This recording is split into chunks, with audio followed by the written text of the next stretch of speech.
الرحمن الرحیم۔ السلام علیکم دوستو، حضرت ابو سفیان رضی اللہ تعالیٰ عنہ کے نام سے تو تقریباً سبھی واقف ہیں۔ یاد رہے کہ حضرت ابو سفیان رضی اللہ تعالیٰ عنہ کا شمار جلیل القدر صحابہ میں ہوتا ہے۔ اسلام لانے کے بعد آپ رضی اللہ تعالیٰ عنہ نے اپنے اولاد سمیت اسلام کی ترویج میں بھرپور حصہ لیا۔ اسلامی سے محبت تھی کہ آپ رضی اللہ تعالیٰ عنہ میں اس دین کی خاطر غزوہ طائف اور پھر جنگ یرموک میں اپنی دونوں آنکھیں گنوا دیں۔ آج کی ویڈیو میں ہم سیدنا ابو سفیان رضی اللہ تعالیٰ عنہ کی سیرت و کردار پر روشنی ڈالیں گے اور ان کی زندگی کے حالات و واقعات آپ کے سامنے رکھیں گے۔ ویڈیو انتہائی ایمان افروز ہونے والی ہے، لہٰذا ویڈیو کو اسکپ مت کیجیے گا اور آخر تک دیکھیے گا۔ دوستو، یاد رہے کہ حضرت ابو سفیان رضی اللہ تعالیٰ عنہ کی زندگی کے دو پہلو ہیں۔ ایک پہلو اسلام دشمنی کا ہے تو اسلام قبول کرنے سے پہلے کا ہے، اور دوسرا پہلو آپ رضی اللہ تعالیٰ عنہ کے اسلام قبول کرنے کے بعد کا ہے۔ یہاں ہم آپ رضی اللہ تعالیٰ عنہ کے دونوں پہلو بیان کریں گے۔ سب سے پہلے ہم تذکرہ کریں گے آپ رضی اللہ تعالیٰ عنہ کی اسلام سے پہلے کی زندگی کا۔ تو دوستو، یاد رہے کہ ظہور اسلام کے وقت اسلام کی سب سے زیادہ مخالفت انہی لوگوں کی جانب سے عمل میں آئی جو قریش کے سب سے بااثر رئیس تھے اور جن کا اثر و اقتدار نسلاً بہ نسلاً چلا آتا تھا۔ ابو سفیان بھی روسائے قریش کے سب سے بااثر رئیس تھے اور ان کا اثر و اقتدار بھی نسل بہ نسل چلا آتا تھا۔ ابو سفیان بھی روسائے قریش میں سے تھے اور بنی ہاشم کے حریف تھے، اس لیے اسلام اور پیغمبر اسلام کے ساتھ انہیں دوہری مخالفت تھی۔ چنانچہ وہ حضرت صلی اللہ علیہ وسلم کی اعضاء ثانی مسلمانوں کی مخالفت اور اسلام کے استحصال میں سب سے پیش رہتے تھے۔ یاد رہے کہ اسلام کے مٹانے میں انہوں نے اپنی پوری قوت صرف کر دی تھی۔ آغاز دعوت اسلام سے لے کر فتح مکہ تک اسلام کی مخالفت اور اس کی بیف کنی کا کوئی دقیقہ اٹھا نہیں رکھا۔ روایت کے مطابق دعوت اسلام کے آغاز میں قریش کا جو وفد حضرت صلی اللہ علیہ وسلم کے چچا ابو طالب کے پاس آپ کی شکایت لے کر گیا تھا، اس کے ایک رکن ابو سفیان بھی تھے۔ پھر حضرت صلی اللہ علیہ وسلم کے قتل کرنے کی جو سازش ہوئی تھی، جس کے سبب سے آپ نے ہجرت فرمائی تھی، اس میں بھی ابو سفیان کا ہاتھ شامل تھا۔ کفر و اسلام کا سب سے پہلے مقابلہ بدر میں ہوا، اس میں ابو سفیان نہ شریک ہو سکے۔ اس وقت وہ کاروان تجارت لے کر گئے ہوئے تھے۔ بدر میں بڑے بڑے معززین قریش مارے گئے تھے، اس لیے سارا قریش جذبہ انتقام میں دیوانہ ہو رہا تھا۔ ابو جہل اور عتبہ بن ربیعہ بھی مارے جا چکے تھے اور ان کے بعد قریش کے مستند ریاست پر ابو سفیان ہی بیٹھے، اس لیے بحیثیت سردار قوم کے مقتولین بدر کا انتقام ان کا پہلا فرض تھا۔ اس کے علاوہ خود ان کا ایک لڑکا حنظلہ مارا گیا تھا، اس لیے یہ انتقام اور زیادہ ہو گیا تھا، اور انہوں نے حلف لے لیا تھا کہ جب تک محمد سے بدر کا انتقام نہ لے لیں گے، اس وقت تک عورتوں کو نہ چھوئیں گے۔ اس حلف کے بعد 200 سواروں کا دستہ لے کر مدینہ پہنچے، یہاں تک کہ یہود مسلمانوں کے خلاف تھے، اس لیے ابو سفیان ایک یہودی رئیس حائی ابن اخطب کے پاس گئے۔ رات کا وقت تھا، گھروں کے دروازے بند ہو چکے تھے۔ ابو سفیان نے حائی کا دروازہ کھٹکھٹایا مگر اس نے دشمن کے خوف سے نہ کھولا، اس لیے ابو سفیان اس کے دروازے سے لوٹ آئے اور ایک دوسرے ممتاز یہودی اور بنی نذیر کے ایک سردار اور خزانچی سلام بن مشکن کے پاس پہنچے۔ اس نے نہایت پرتپاک استقبال کیا اور بڑے خاطر و تواضع کی، کھانا کھلایا، شراب پلائی اور ابو سفیان کی مہم کے متعلق سب سے راز کی باتیں بتائیں۔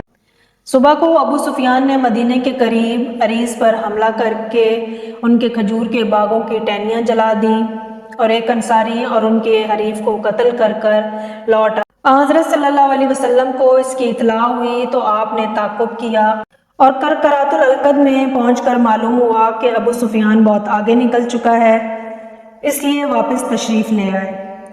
اس واقعے سے ایک حد تک ابو سفیان کی قسم پوری ہو گئی، لیکن ابھی مقتولین بدر کا انتقام باقی تھا اور جن جن لوگوں کے عزیز و اقربا مارے گئے تھے وہ انتقام کے لیے بے چین تھے۔ چنانچہ ابو جہل کا لڑکا اکرمہ، عبداللہ بن ربیعہ، صحاف بن امیہ اور جن جن لوگوں کے عزیز و اقربا مارے گئے تھے ابو سفیان کے پاس پہنچے اور کہا آپ لوگ اپنے کاروان تجارت کا نفع ہم کو دے دیجیے کہ اس کے ذریعے ہم لوگ محمد صلی اللہ علیہ وسلم کے مقابلے کا سامان کریں۔ ابو سفیان نے کہا کہ میں اپنا حصہ سب سے پہلے دیتا ہوں۔ اس کے علاوہ قریشی خاندان کے ہر ممبر نے نہایت فراغ دلی کے ساتھ چندہ دیا۔ غرض قریش تیاریاں کر کے بڑے سر و سامان سے مسلمانوں کے استحصال کے لیے نکلے اور مدینے کے پاس کو ایک عہد پر فوجیں اتاری۔ حضرت صلی اللہ علیہ وسلم 700 جان نثاروں کی مختصر جماعت لے کر مدافعت کے لیے تشریف لے گئے۔ عہد پر دونوں کا مقابلہ ہوا اور مسلمانوں کی جان فروشی نے کفر کی ٹڈی دل کو پسپا کر دیا۔ حضرت صلی اللہ علیہ وسلم نے صف بندی کے وقت مسلمانوں کا ایک دستہ پشت پر حفاظت کے لیے متعین کر دیا تھا کہ مخالفین عقب سے حملہ آور نہ ہو سکے۔ مشرکین کی پسپائی کو دیکھ کر اس دستے نے مال غنیمت کی تمام میں اپنا مرکز چھوڑ دیا۔ خالد بن ولید مشرکین کے دستے کو لیے ہوئے منڈلا رہے تھے۔ انہوں نے میدان خالی پا کر عقب سے حملہ کر دیا۔ مسلمان اس ناگہانی حملے کی تاب نہ لا سکے اور بہت بری طرح پیچھے ہٹے۔ بہت سے مسلمان اس پسپائی میں شہید ہو گئے۔ حضرت صلی اللہ علیہ وسلم کا چہرہ انور زخمی اور دندان مبارک شہید ہوئے۔ آپ کے پاس چند جانثاروں کے علاوہ کوئی باقی نہ رہ گیا تھا۔ ہر شخص اپنی جگہ بدحواس ہو رہا تھا، اس لیے آپ کی شہادت کی خبر اڑ گئی۔ دوستوں کہتے ہیں کہ ابو سفیان یہ خبر سن کر فرط مسرت سے پہاڑ پر چڑھ گیا اور فاتحانہ غرور میں بآواز بلند پوچھا، محمد ہے؟ حضرت صلی اللہ علیہ وسلم نے لوگوں کو منع کر دیا کہ جواب نہ دیا جائے۔ جب ابو سفیان کے سوال کا کوئی جواب نہ ملا تو سمجھا کہ دشمنان محمد کا کام تمام ہو گیا ہے۔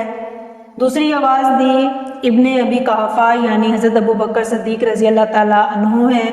اس سوال پر بھی کسی نے کوئی جواب نہ دیا۔ تیسری مرتبہ اس نے حضرت عمر رضی اللہ تعالیٰ عنہ کو پکارا، اس مرتبہ بھی جواب نہ ملا۔ یہ خاموشی دیکھ کر وہ سمجھا کہ سب ختم ہو گئے ہیں۔ حضرت عمر رضی اللہ تعالیٰ عنہ سے ضبط نہ ہو سکا، آپ پکار اٹھے اور او دشمن خدا، تیرے رسوا کرنے والوں کو خدا نے زندہ رکھا ہے۔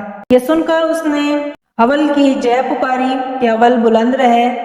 صحابہ نے حضرت صلی اللہ علیہ وسلم کے حکم سے جواب میں کہا، اللہ اعلیٰ و اجل، خدا برتر اور بڑا ہے۔ جواب سن کر ابو سفیان بولا، ہمارے پاس ہمارا معبود اعزا ہے اور تمہارے پاس نہیں ہے۔ صحابہ رضوان اللہ اجمعین نے جواب دیا، خدا ہمارا مولا ہے اور تمہارا کوئی نہیں ہے۔ کہتے ہیں ابو سفیان کامیابی کے نشے میں مخمور تھا، بولا، آج کا دن بدر کا جواب ہے۔ لوگوں نے بغیر میرے حکم کے مسلمان لاشوں کے ہاتھ پاؤں کاٹ لیے ہیں، لیکن مجھے اس کا کوئی افسوس بھی نہیں ہے۔ روایت ابن اسحاق، حضرت عمر رضی اللہ تعالیٰ عنہ نے یہ سن کر فرمایا، ہمارے شہداء جنت میں ہیں اور تیرے مقتولین جہنم میں۔ ابو سفیان نے حضرت عمر رضی اللہ تعالیٰ عنہ کی آواز سنی تو پاس بلا کر پوچھا، سچ سچ بتاؤ، محمد صلی اللہ علیہ وسلم کا کام تمام ہو گیا یا زندہ ہے؟ آپ نے فرمایا، خدا کی قسم زندہ ہیں اور تمہاری گفتگو سن رہے ہیں۔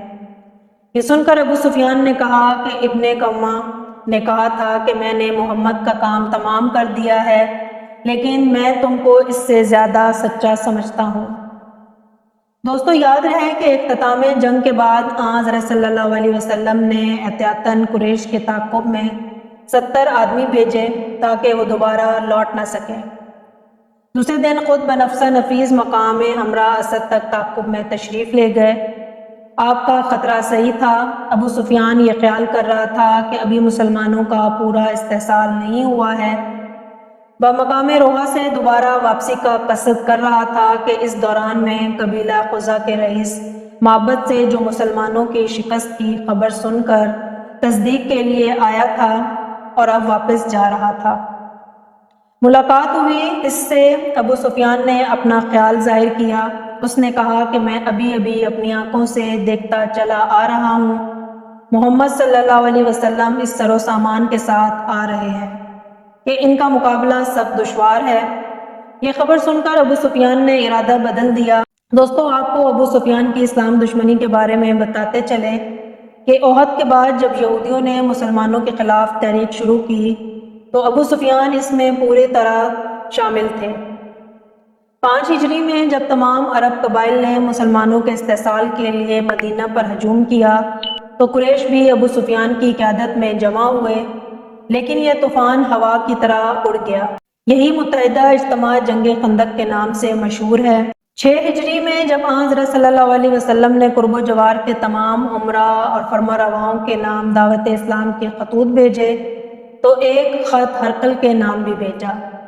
وہ صحیح عیسوی کا پیرو اور حق کا متلاشی تھا، اس لیے اس نے آن حضرت صلی اللہ علیہ وسلم کے حالات معلوم کرنے چاہے۔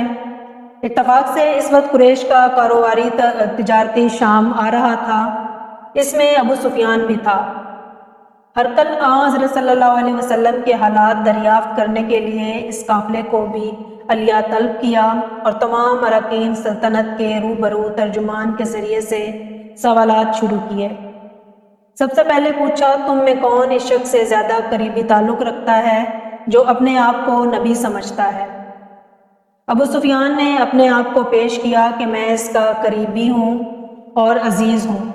ہرقل نے اسے قریب بلایا اور دوسرے قریشیوں سے کہا کہ میں اس شخص یعنی آن حضرت صلی اللہ علیہ وسلم کے متعلق سوالات کروں گا، جہاں وہ غلط جواب دے گا تو تم فوراً ہی ٹوک دے۔ ابو سفیان کا بیان ہے کہ اگر اس وقت مجھ کو اپنے ہمراہیوں کی تردید کرنے کا خطرہ نہ ہوتا تو میں جھوٹ بول دیتا۔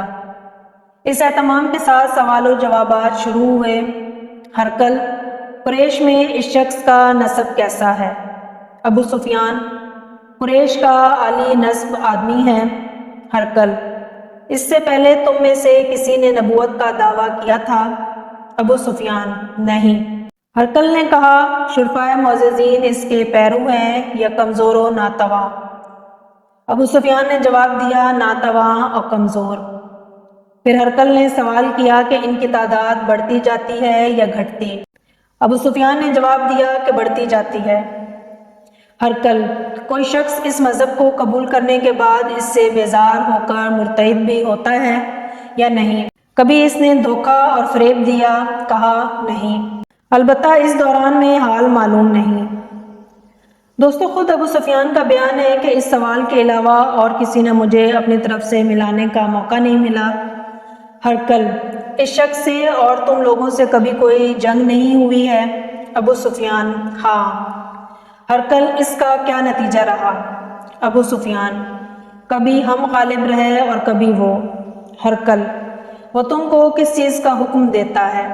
ابو سفیان، وہ کہتا ہے کہ تنہا خدائے واحد کی عبادت کرو، اس میں کسی کو شریک نہ کرو اور اپنے آباء و اجداد کے مذہب کو چھوڑ دو، نماز پڑھو، خیرات کرو، صلح رحمی کرو، پاک دامن رہو۔ اس گفتگو کے بعد ہرقل کو آن حضرت صلی اللہ علیہ وسلم کی صداقت اور آپ کی نبوت کا پورا یقین ہو گیا اور اس نے بداقہ کے سامنے علن اعلان کیا، آپ کی رسالت کا اعتراف کیا۔ دوستو، یہ مکالمہ جو آپ نے ملاحظہ کیا ابو سفیان رضی اللہ تعالیٰ عنہ کے اسلام لانے سے پہلے کا ہے۔ خدا کی شان دیکھیں کہ حق ایسی چیز ہے کہ جس پر مشرک بھی جھوٹ نہیں بول سکتا۔ دوستو، کہتے ہیں کہ بنی قزا اور بنی بکر کے قبائل مدتوں سے حریف چلے آ رہے تھے، لیکن اسلام کے مقابلے میں دونوں متحد ہو گئے تھے۔ صلح حدیبیہ کے زمانے میں بنی قزا مسلمانوں کی اور بنی بکر قریش کے حریف ہو گئے تھے۔ متضاد قبائل نے ان دونوں کو ایک دوسرے کے خلاف کر دیا اور بنی بکر نے عین حرم میں بنی قزا پر حملہ کر کے انہیں قتل کیا۔ بنی قزا کے ارکان حضرت صلی اللہ علیہ وسلم کے پاس فریاد لے کر پہنچے۔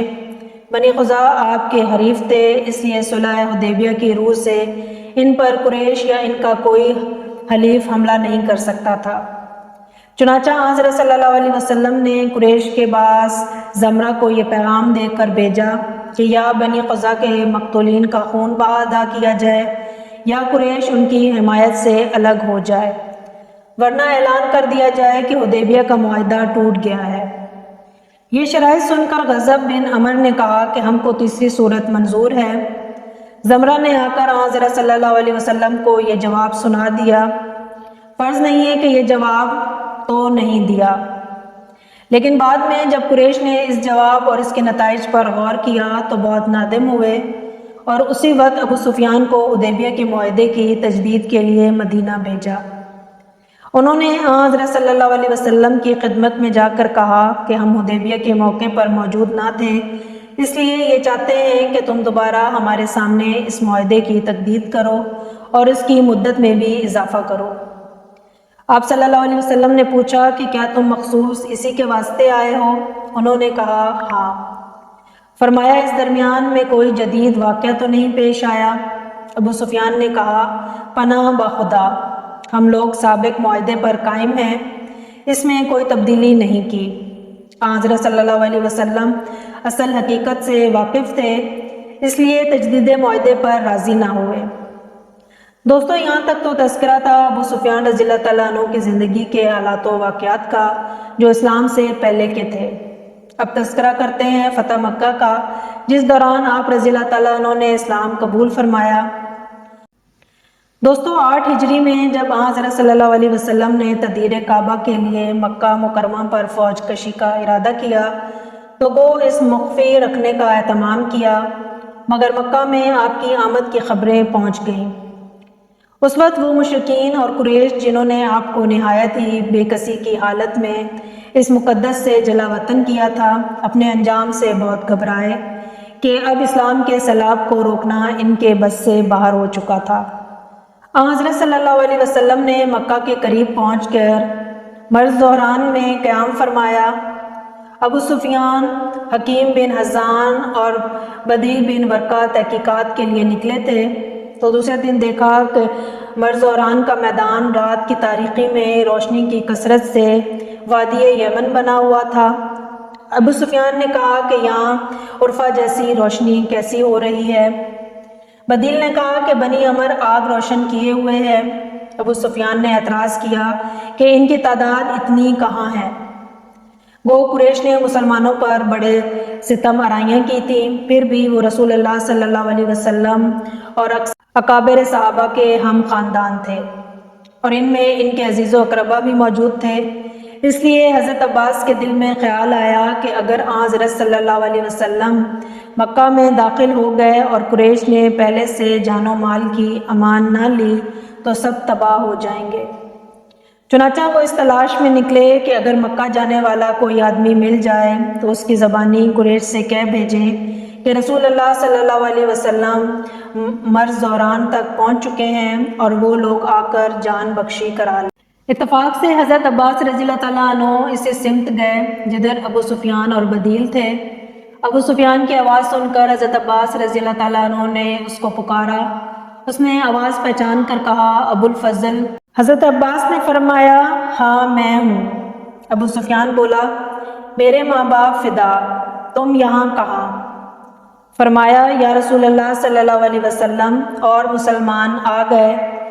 ابو سفیان نے سرہ سہمہ ہو کر کہا پھر کوئی تدبیر بتاؤ۔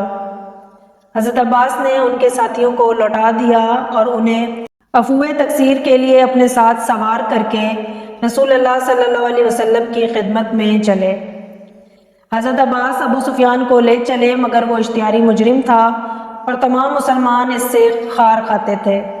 روشنی کی کثرت مزید بھی راز فاش کیے دیتی تھی۔ قدم قدم پر لوگ سوال کرتے کہ یہ لوگ کون ہیں، لیکن پھر رسول اللہ صلی اللہ علیہ وسلم کا اونٹ اور حضرت عباس کو دیکھ کر سمجھ جاتے کہ رسول اکرم صلی اللہ علیہ وسلم کے چچا ہیں۔ حضرت عباس لوگوں کی نظریں بچاتے ہوئے آ رہے تھے، لیکن وہ حضرت عمر رضی اللہ تعالیٰ عنہ کی فروت گاہ کے سامنے سے گزرے تو انہوں نے ابو سفیان کو پہچان لیا اور جوش غضب میں بےتاب ہو کر چلائے او دشمن خدا! خدا کا شکر ہے کہ اس نے بلا کسی عہد و پیمان اور ذمہ داری کے تجھ پر قابو دے دیا۔ مگر حضرت عباس ساتھ تھے، اس لیے حضرت عمر رضی اللہ تعالیٰ عنہ سیدھے حضرت صلی اللہ علیہ وسلم کی خدمت میں گئے تھے، لیکن حضرت عباس نے ان سے پہلے پہنچ چکے تھے۔ حضرت عمر رضی اللہ تعالیٰ عنہ نے عرض کیا کہ یا رسول اللہ صلی اللہ علیہ وسلم، یہ ابو سفیان ہے، خدا نے اس کو بغیر کسی عہد و پیمان کے ہمارے کر دیا ہے، آپ اجازت دیجئے کہ اس دشمن خدا کی گردن اڑا دوں۔ حضرت عباس نے فرمایا یا رسول اللہ صلی اللہ علیہ وسلم، میں نے ان کو امان دی ہے۔ ابو سفیان کا سر پکڑ کر بیٹھ گئے۔ حضرت عمر برابر ابو سفیان کے قتل پر باضد تھے۔ ان کا اصرار دیکھ کر حضرت عباس نے فرمایا، اے عمر، اگر تمہارے قبیلے کا کوئی شخص ہوتا تو تم ہرگز اتنا اصرار نہ کرتے، لیکن تم کو بنی عبد مناف کی کیا پرواہ؟ حضرت عمر نے اس طنز کے جواب میں کہا، عباس، خدا کی قسم، مجھ کو تمہارے اسلام کی اتنی خوشی ہوئی ہے کہ اپنے باپ خطاب کے اسلام لانے سے بھی نہ ہوتی۔ حضرت صلی اللہ علیہ وسلم نے حضرت عباس رضی اللہ تعالیٰ عنہ سے فرمایا کہ اس وقت تو انہیں لے جا اور جا کر اپنے پاس سلاؤ، صبح کو فیصلہ کیا جائے گا۔ اس ارشاد پر حضرت عباس رضی اللہ تعالیٰ عنہ ابو سفیان کو ساتھ لے گئے اور رات بھر پاس ہی رکھا اور صبح کو حسب ہدایت بارگاہ نبوی صلی اللہ علیہ وسلم میں لا کر حاضر کیا۔ اس وقت اسلام اور مسلمانوں کا سب سے بڑا دشمن حضرت صلی اللہ علیہ وسلم کے خون کا پیاسا، اس نے آپ کی تحقیر و تذلیل اور جان لینے تک میں کوئی تعامل نہ کیا تھا۔ مسلمانوں کو طرح طرح کی اذیتیں دی تھیں، اسلام کے استحصال میں کوئی دقیقہ اٹھا نہ رکھا تھا، جس کا تذکرہ آپ سن چکے ہیں۔ آج بے کس و ناچار اور بے حامی و مددگار بارگاہ رسالت میں حاضر تھا اور رحمت للعالمین صلی اللہ علیہ وسلم کے دامن عفو و کرم کے علاوہ دنیا میں اس کے لیے کوئی جائے پناہ نہ تھی۔ دوستو، غلط سے اس سنگین مجرم کے لیے قتل کی سزا نہیں تجویز ہوتی، قید خانے کی چار دیواری میں بند نہیں کیا جاتا، جلائے وطن کا حکم نہیں ملتا۔ فرماتے ہیں کہ ابو سفیان افسوس کا مقام ہے کہ اب بھی وقت نہیں آیا کہ خدا کی وحدانیت کا اقرار کرو۔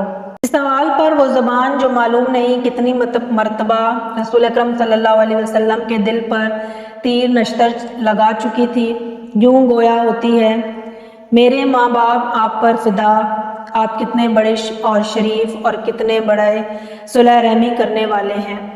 خدا کی قسم، اگر خدا کے سوا کوئی اور معبود ہوتا تو آج میرا کام نہ آتا۔ پھر ارشاد ہوتا ہے، ابو سفیان، تمہاری حالت قابل افسوس ہے کہ اب بھی وہ وقت نہیں آیا کہ تم مجھے خدا کا رسول مانو۔ جعلی اور قومی عصبیت اب بھی اعتراف رسالت کی اجازت نہیں دیتی۔ جواب ملتا ہے کہ میرے ماں باپ آپ پر فدا ہوں، آپ اس قدر حلم اور کس قدر شریف اور کس قدر صلح رحمی کرنے والے، خدا کی قسم ابھی تک مجھ کو اس میں شک ہے۔ حضرت عباس رضی اللہ تعالیٰ عنہ یہ جعلی اہمیت سن کر ڈانٹتے ہیں، ابو سفیان اس سے پہلے کہ سر تن سے جدا ہو، لا الہ الا اللہ محمد رسول اللہ کہہ لو۔ حضرت عباس کی ڈانٹ پر ابو سفیان کلمہ توحید پڑھتے رہے اور وہ سرکش جو جاہلی رعونیت سے خدا کے سامنے بھی نہ جھکتا تھا، آستان نبوی صلی اللہ علیہ وسلم پر خم ہو جاتا ہے۔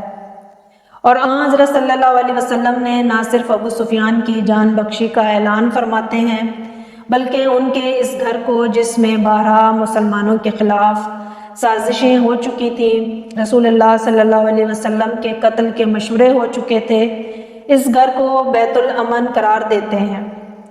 دوستو، روایات بیان ہوتی ہیں کہ قبول اسلام کے بعد حضرت عباس رضی اللہ تعالیٰ عنہ ان کو لے کر لوٹنے لگے تو حضرت صلی اللہ علیہ وسلم نے ان سے ارشاد فرمایا کہ ابو سفیان کو پہاڑ کی چوٹی پر لے جا کر کھڑا کر دیں کہ افواج الہی کا جلال اور مسلمانوں کی شوکت و عظمت کا تماشا اپنی آنکھوں سے دیکھ لیں۔ اس ارشاد پر حضرت عباس نے انہیں لے جا کر کھڑا کر دیا۔ تھوڑی دیر کے بعد دریائے اسلام میں تلاطین پیدا ہوا، قبیلے کے پرچم گزرنے لگے۔ پہلے غفار کا پرچم نظر آیا، پھر جہینین، پھر ندیم اور سلیم یکے بعد دیگرے ہتھیاروں میں ڈوبے تکبیر کے نعرے لگاتے ہوئے گزرے۔ سب سے آخر میں انجار کا قبیلہ اس شان سے پرچم لہراتا ہوا نکلا کہ ابو سفیان متحیر ہو گئے ہیں اور پوچھا، پرچم کس کا ہے؟ حضرت عباس رضی اللہ تعالیٰ عنہ نے نام بتا دیا تو وطن سردار فوج حضرت سعد بن عبادہ رضی اللہ تعالیٰ عنہ ہاتھ میں علم لیے ہوئے برابر سے گزرے۔ ابو سفیان کو دیکھ کر پکار اٹھے، آج غمسان کا دن ہے، آج کعبہ حلال کر دیا جائے گا۔ ابو سفیان گھبرا گئے اور حضرت عباس رضی اللہ تعالیٰ عنہ سے کہا، آج میری حفاظت تمہارے اوپر فرض ہے۔ سب سے آخر میں قبر رسالت نمودار ہوا۔ حضرت زبیر بن عوام رضی اللہ تعالیٰ عنہ کے ہاتھوں میں علم تھا۔ حضرت صلی اللہ علیہ وسلم ابو سفیان کے قریب سے گزرے اور جمال مبارک پر ان کی نظر پڑی تو بآواز بلند پکار کر کہا، آپ کو معلوم ہے ابھی سعد بن عبادہ کیا کہہ گئے؟ پوچھا کیا کہا؟ ابو سفیان نے بتایا، ارشاد فرمایا غلط ہے، آج کعبہ کی عظمت کا دن ہے، آج اس پر غلاف چڑھایا جائے گا۔ دوستو، یوں اللہ کے پیارے حبیب صلی اللہ علیہ وسلم نے نہ صرف اسلام کے سب سے بڑے دشمن بلکہ ابو سفیان کی بیوی کو، جس نے آپ صلی اللہ علیہ وسلم کے چچا کا کلیجہ چبایا تھا، سیدنا حمزہ کے قاتل کو اور بہت سے لوگوں کو اس دن معاف فرمایا۔ حضرت صلی اللہ علیہ وسلم نے حنین کے مال غنیمت سے 1900 اونٹ مرمت فرمائے۔ حنین کے بعد طائف کے محاصرے میں شرکت کی۔ جب طائف کے مسلمان مانوں پر لوہے کی گرم سلاخیں برسانے لگے تو اس کے جواب میں مسلمانوں نے ان کے انگوروں کے باغ کو نذر آتش کرنا شروع کیا۔ قریش کی بہت سی لڑکیاں قبیلہ ثقیف میں بیاہی جاتی تھیں۔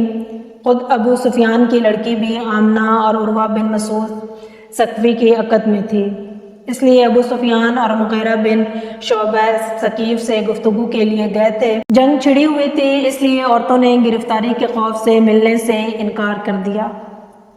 دوستو، روایات بتاتی ہیں کہ اس غزوہ میں ابو سفیان کی ایک آنکھ جاتی رہی اور انہیں جہاد فی سبیل اللہ کا پہلا تغمہ ملا۔